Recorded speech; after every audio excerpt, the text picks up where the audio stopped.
성경에 나오는 12명의 제자는 정말 유명한 사람들입니다. 사실 전 세계적으로 이렇게 이름을 많이 불린 사람이 있을까 할 정도로 정말 많이 불렸던 사람들인데요. 대표되는 베드로라는 사람은 이름도 피터로 불리고 한국에서도 베드로라는 이름이 있을 정도로 정말 많은 사람들이 부르는 이름 중 하나입니다. 12명의 이름은 우리가 다 기억을 해야 된다 이런 말씀을 드리기보다는 우리가 그 12명의 제자를 기억하는 이유가 무엇일까 한번 생각해 보았으면 좋겠는데요. 사실 그들이 대단해서 우리가 그들의 이름을 기억해야 할까요? 그렇지는 않습니다. 예수님께서 세우셨던 12명의 제자이기 때문에 우리가 그들을 기억하는 것이죠. 12명의 제자를 다 기억해야 한다는 말씀은 아니니까 그럼에도 불구하고 걱정하지 마시고 오늘의 본문을 함께 봤으면 좋겠습니다. 12명의 제자가 누구냐면 2절부터 시작이 됩니다. 베드로라고 부르는 대표자이죠. 베드로라고 불리는 시몬, 그리고 그의 형제 안드레, 세베대의 아들 야고보와 그의 형제 요한, 빌립과 바돌로메, 도마와 세리마테, 알페오의 아들 야고보와 다데오, 가나나인 시몬과 가룟 유다, 이렇게 12명의 이름이 오늘 성경에 적혀져 있습니다. 그리고 예수님께서 이들을 제자로 세우시자마자 그들에게 곧바로 명령을 내리고 계신데요. 어떤 명령을 그들에게 내리셨을까요? 오늘 제 설교의 제목은 제자에게 내려진 명령입니다. 저는 이 명령이, 예수님께서 하셨던 이 명령이 이 시대를 살아가는 우리를 향한 명령이라고도 믿습니다.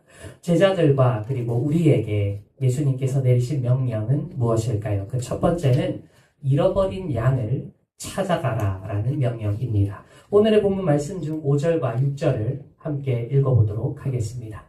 시작! 예수께서 이 12를 내보내시며 명하여 이르시되 이방인의 길로도 가지 말고 사마리아인의 고을에도 들어가지 말고 오히려 이스라엘 집에 잃어버린 양에게로 가라. 아멘. 어느 날 예수님께서는 12명의 제자들을 세우시고 그들을 부르셨습니다. 그리고 그들을 내보내시면서 이렇게 말씀하십니다. 너희는 이방인의 길로 가지 말고 사마리아인의 고을에도 들어가지 말고 이스라엘 집에 잃어버린 양에게로 가라. 이렇게 명령하시죠. 예수님께서 12제자에게 왜 이렇게 명령을 하셨을까요? 마태복음 처음에 예수님께서 12명의 제자를 세우시고 그들을 사역의 자리로, 복음 전파의 자리로 보내시는 그 첫 번째 자리가 오늘 본문으로 시작됩니다.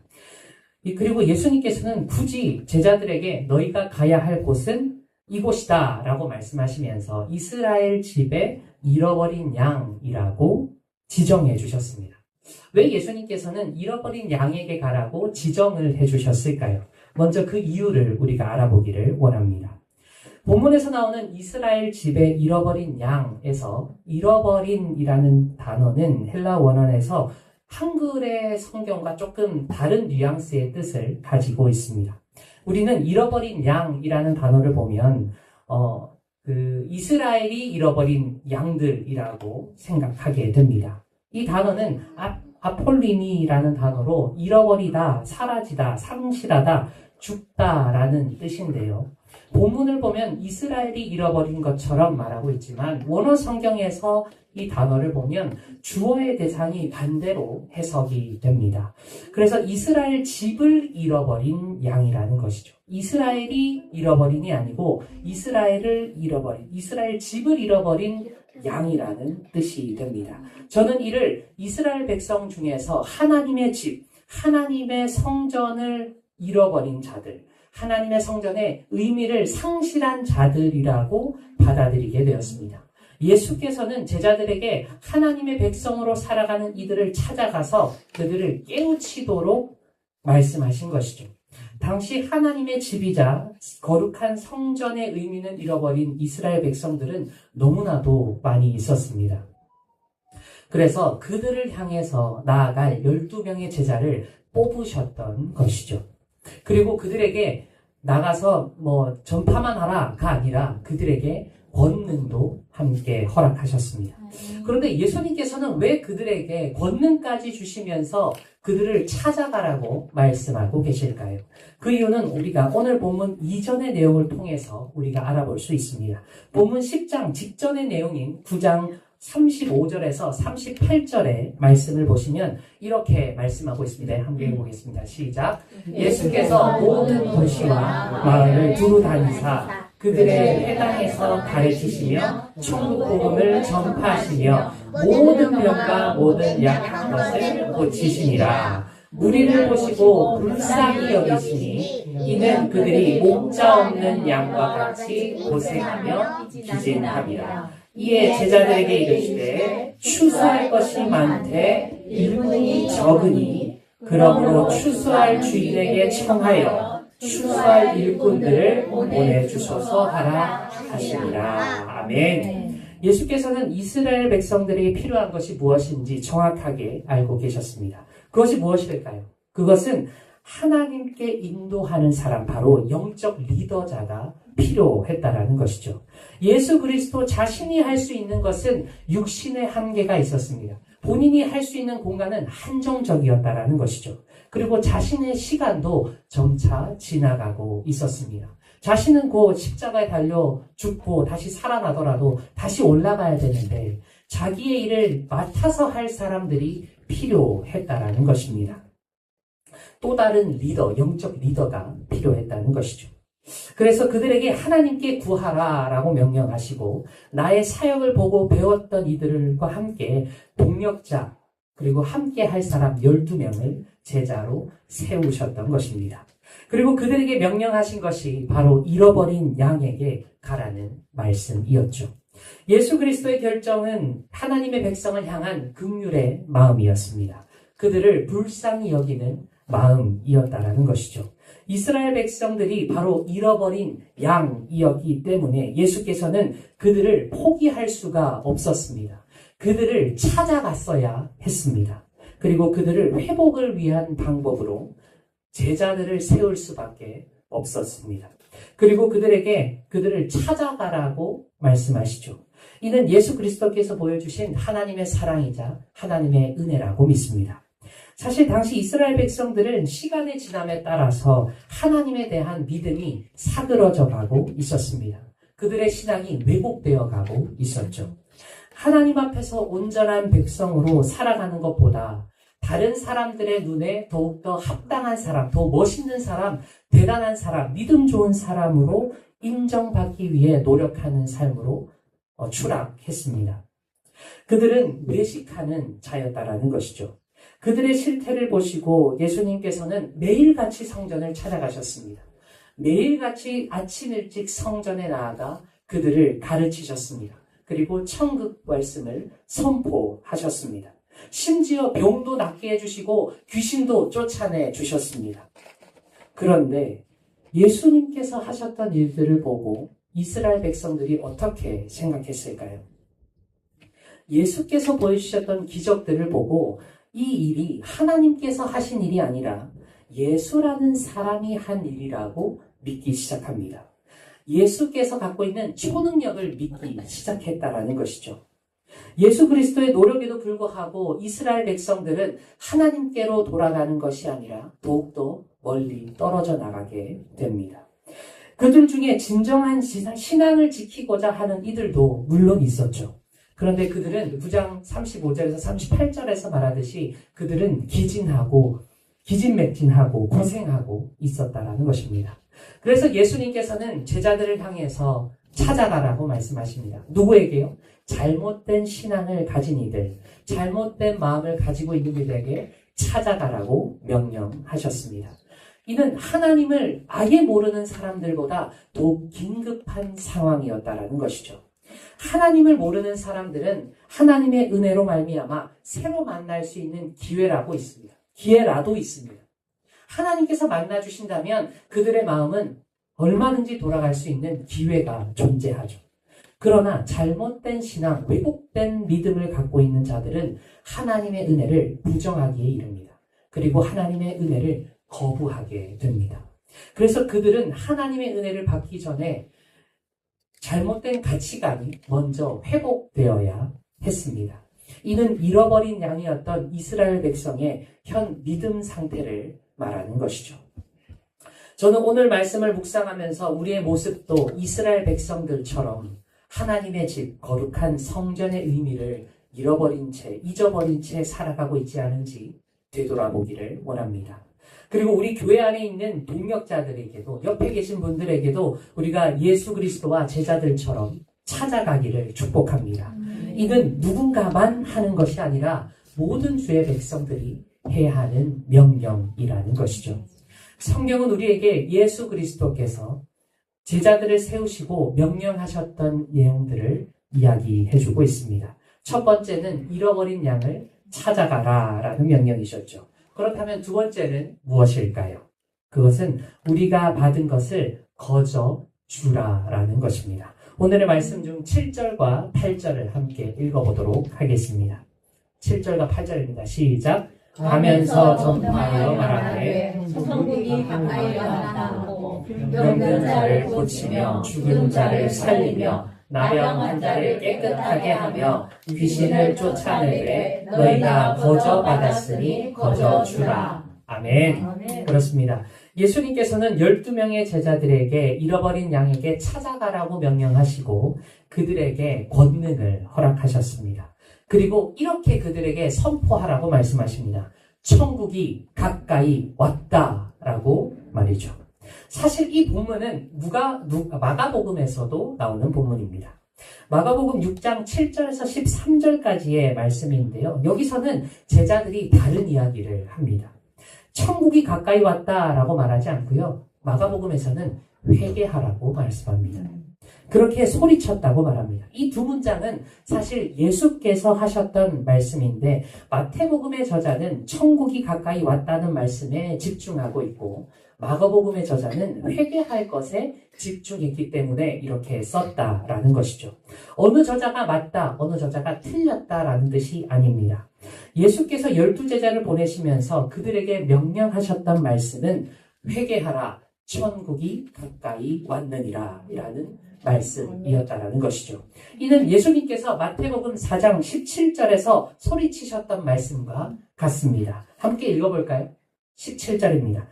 마태복음 4장 17절 시작. 이때부터 예수께서 비로소 전파하여 이르시되 회개하라 천국이 가까이 왔느니라 하시더라. 아멘. 그래서 제자들은 회개하라 천국이 가까이 왔다라고 전파하며 다니기 시작합니다. 그런데 제자들은 이 말과 함께 또 다른 일을 했다고 나오는데요. 그것이 무엇일까요? 바로 병든 자들을 고치고 죽은 자를 살리고 나병 환자들을 깨끗이 하고 귀신을 내쫓는 권능을 보여주었습니다. 이는 본문 1절에서 예수께서 그들에게 모든 병과 모든 약한 것을 고치는 권능을 주셨다라고 설명하고 있죠. 그러나 우리가 여기서 기억해야 할 것이 무엇이냐면 예수님께서 그들에게 주셨던 그 권능도 예수님만으로부터 온 것이 아니라 하나님으로부터 온 기적이라는 것입니다. 권능이라는 것이죠. 예수님께서는 여러 가지 기적을 행하셨는데 그때마다 예수님께서는 기도하셨습니다. 그리고 하나님께 먼저 기도하고 기적을 베풀어 주셨죠. 어떤 것이든 하나님께 기도를 하시고 기적을 보여주셨다는 것은 예수님께서 보여주셨던 기적과 권능이 하나님으로부터 온 기적이었다라는 것입니다. 본문으로 돌아와서 마태복음의 저자는 마가복음과 조금 다르게 이 상황을 설명하고 있습니다. 본문에서는 병든 자를 고치고 죽은 자를 살리고 나병 환자를 깨끗하게 했으며 귀신을 쫓아냈다. 이렇게 아주 길게 설명하고 있는데요. 마가복음에서는 그들이 귀신을 쫓아내고 기름을 부어 병들을 고쳤다라고만 설명합니다. 그러나 이는 성경의 말씀이 상충되는 것이 아닙니다. 뭔가 반대되는 말처럼 어떤 말씀이 잘못된 것처럼 보여질 수도 있는데 그런 것이 아니라 저자의 성향의 차이로 이해하시기를 축복합니다. 그들에게 귀신을 쫓아내는 것과 병을 고치는 행위가 같은 계열에 있었기 때문에 마태복음에서는 이렇게 얘기하고 마가복음에서는 저렇게 이야기했다라는 것이죠. 그리고 마태복음에서만 나오는 특별한 이야기가 나옵니다. 오늘 두 번째 이야기인 거저받았으니 거저주라. 아멘. 본문에서 말하는 거저받았기에 거저주라는 말씀이 왜 특별할까요? 왜 특별한 이야기가 거저주라는 것일까요? 우리가 이 거저받았다 그리고 거저주었다에서 이 거저라는 단어에 집중하기를 원합니다. 헬라 원어로 거저라는 단어는 도레안이라는 단어인데 이 뜻은 값없이 그리고 선물로 과분하게라는 의미를 가지고 있습니다. 즉 이 말을 이해하기 쉽게 해석하자면 너희가 이 권능을 선물로 받았으니까 값없이 받았으니까 너희가 이 권능을 다른 이들을 위해서 값없이 사용하고 대가를 바라지 말아라 라는 의미가 되겠죠. 사랑하는 선화목자 성도 여러분, 여러분들에게도 이 값없이 받은 은혜가 있습니다. 무엇일까요? 무엇일까요? 네, 그렇습니다. 구원입니다. 그리고 하나님의 사랑, 예수 그리스도입니다. 우리가 거저받았습니다. 우리가 하나님께 받은 것이 우리가 값을 치르고 받았을까요? 그렇지 않습니다. 거저 받은 거기 때문에 우리도 다른 사람들을 거저 사랑하기를 축복합니다. 예수 그리스도의 명령은 우리가 거저 받았기에 다른 이들에게 거저 주라고 명령하십니다. 우리가 이 말씀을 우리의 삶에서도 적용하기를 축복합니다. 우리 안에 하나님의 사랑이 가득 넘친다면, 그런 하나님의 사랑으로 살아가는 그리스도인들이라면, 하나님의 자녀라고 자랑할 수 있는 하나님의 백성이라면 우리 안에 있는 사랑을 다른 이들에게 거저주기를 망설이지 않아야 할 것입니다. 이곳에 계신 모든 분들은 하나님의 사랑을 다른 이들에게 거저주고 계시다고 저는 믿습니다. 우리가 앞으로 더욱 거저 그들에게 주기를 축복합니다. 성경은 우리에게 예수 그리스도를 제자를 세우시고 또한 우리에게 명령하신 내용을 보여주고 있는데요. 첫 번째는 잃어버린 양을 찾아가라. 그리고 두 번째는 우리가 받은 것을 거저 주라 였습니다. 그렇다면 마지막은 무엇일까요? 마지막은 일꾼이 되는 것입니다. 예, 읽어보겠습니다. 시작. 너희 전대에 금이나 은이나 돈을 가지지 말고 여행을 위하여 배낭이나 구걸옷이나 실이나 지팡이를 가지지 말라. 이는 일꾼이 자기의 먹을 것 받는 것이 마땅합니다. 어떤 성이나 마을에 들어가든지 그 중에 합당한 자를 찾아내어 너희가 떠나기까지 거기서 머무라. 아멘. 그렇습니다. 예수님께서 제자들에게 합당한 자를 찾고 그 집에 들어가라고 말씀하십니다. 우리는 이 말씀을 보면 예수 그리스도의 제자를 잘 대접하는 곳을 찾아가라. 그렇게 생각합니다. 그런데 이 말씀을 그런 의미로 해석하기보다는 저자가 우리에게 말하고자 하는 바가 무엇인지를 생각해 보기를 원합니다. 본문이 말하는 것은 무엇일까요? 본문에서 나오는 합당한 자는 누구를 뜻할까요? 우리가 그 의미를 알기 위해서는 예수 그리스도의 말씀을 보아야 합니다. 본문 9절 10절에서 예수께서 제자들에게 복음을 전파하러 보내시면서 어떤 조건을 다셨죠. 그 조건이 뭐냐면 주머니에 금이나 은이나 돈 같은 돈을 가지지 말라는 말씀입니다. 그리고 지금 입고 있는 것을 제외하고 여분의 옷가지나 신발이나 심지어 지팡이도 여유분을 가지지 말라고 명령하고 계시죠. 우리가 이 말씀을 어떻게 이해할 수 있을까요? 삶을 좀 힘들게 살으라는 말씀일까요? 여윳돈 없이 그냥 그때그때 먹을 거 자급자족하며 살아라, 이런 의미로 우리가 받아들일까요? 이 위에 나오는 일꾼이라는 단어가 나오는데요. 예수님께서 제자들을 복음을 전파시키기 위해 보내실 때는 그들이 일꾼으로 보내짐을 받았다라고 말씀하고 있습니다. 이 뜻이 무엇일까요? 일꾼으로 표현하신 것은 그들의 신분이 더는 그 전에 갖고 있었던 일반적인 신분이 아니라 하나님의 명령을 받은 일꾼이 되었다라는 뜻입니다. 그래서 일꾼이라고 된 것은 하나님의 복음을 전하는 전도자가 되었다라는 것을 의미하죠. 즉 그들에게 여윳돈이나 여분 옷가지들은 그들이 온전히 하나님께만 의지하는 것을 막는 역할을 하게 된다라는 것입니다. 예수님께서는 그들의 손에 있는 재물이나 다른 여유로 인해서 어떤 보험 같은 것으로 인해서 하나님의 말씀을 전하고 복음 전파하는 일에 전념하지 못할 것을 염려하셨던 것이죠. 그래서 그들에게 아무것도 가지지 말고 입고 있는 것 그대로 가라고 명령하십니다. 그리고 10절 마지막에는 예수님께서는 일꾼이 자기의 먹을 것을 받는 것이 마땅하다고 말씀하시는데요. 이는 살아가면서 고용주가 되지 말고 그냥 일꾼으로만 살아라 이런 뜻일까요? 그렇지는 않습니다. 저는 이것을 어떻게 받아들였냐면 제가 이 말씀을 묵상하면서 우리가 만약 일꾼이라면 우리에게 품삯을 주는 분이 누구실까요? 우리를 고용한 사람이 품삯을 줍니다. 우리가 하나님의 일을 할 때 하나님께서 우리의 품삯을 주신다라는 뜻이죠. 그래서 우리가 복음을 전파할 때 사람을 보는 것이 아닙니다. 하나님의 일을 하기 때문에 우리는 하나님을 보면 되는 것입니다. 그래서 우리는 이제 합당한 자가 어떤 사람인지 그 의미를 한 번 더 찾아볼 수 있는데요. 성경이 말하는 합당한이라는 단어는 악시오스라는 단어입니다. 그리고 그 뜻은 합당한, 훌륭한 이런 뜻인데 사실 대등한이란 뜻도 가지고 있습니다. 이 뜻이 뭐냐면 같은 가치를 가지고 있는 사람이라는 것이죠. 즉 합당한 자라는 것은 하나님의 말씀을 전하고 복음을 전파하는 일에 같은 가치를 두고 있는 사람을 뜻하는 바입니다. 이는 우리에게 합당한 자와 함께 주의 일, 주의 말씀을 전하는 일에 힘쓰라라는 의미라는 것이죠. 사랑하는 선화보자 성도 여러분, 옆에 앉아있는 동역자를 함께 쳐다봤으면 좋겠습니다. 옆에 있는 분들이 같이 일하는 일꾼으로 보이시나요? 안 쳐다보시는 것 같은데? 옆에 있는 분들이 함께 일하는 일꾼입니다. 합당한 자입니다. 여러분들이 지금 이곳에서 합당한 자와 함께 하고 있다는 것이죠. 저는 이곳에서 예배드리는 모든 선화목자교회 성도분들이 주님께서 부르신 합당한 자라고 믿습니다. 우리 모두가 예수 그리스도의 제자이고 일꾼이고 합당한 자입니다. 그런 일꾼에게 합당한 자를 보내주시는 분도 하나님이시고요. 우리가 하나님의 일을 할 때 그 품삯을 허락하시는 분도 바로 하나님이십니다. 그것을 믿고 살아가시기를 축복합니다. 그리고 예수님께서 합당한 자의 집에 들어갈 때 한 가지 행동을 하라고 명령하셨습니다. 그게 뭘까요? 바로 그들을 향한 평안을 빌라는 말씀이었습니다. 이곳에 계신 모든 분들이 평안하시기를 제가 축복하고 기도합니다.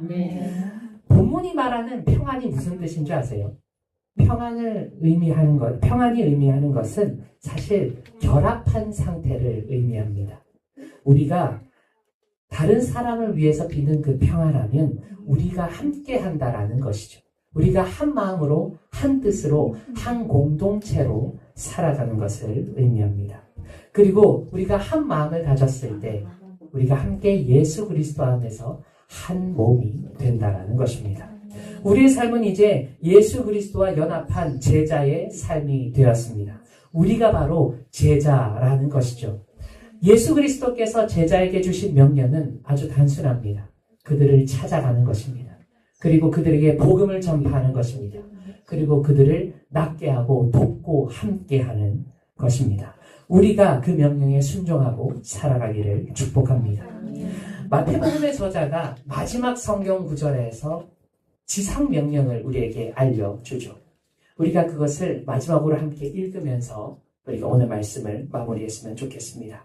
마태복음 28장 19절과 20절의 말씀입니다. 함께 읽겠습니다. 시작. 그러므로 너희는 가서 모든 민족을 제자로 삼아 아버지와 아들과 성령의 이름으로 침례 세례를 베풀고 내가 너희에게 공부한 모든 것을 가르쳐 지키게 하라. 볼지어다 내가 세상 끝날까지 너희와 항상 함께 있으리라 하시니라. 아멘. 오늘의 말씀이 이 시간 예배를 드리러 온 여러분 모두가 진정한 제자로 살아가는 시간 되시기를 주님의 이름으로 축원합니다.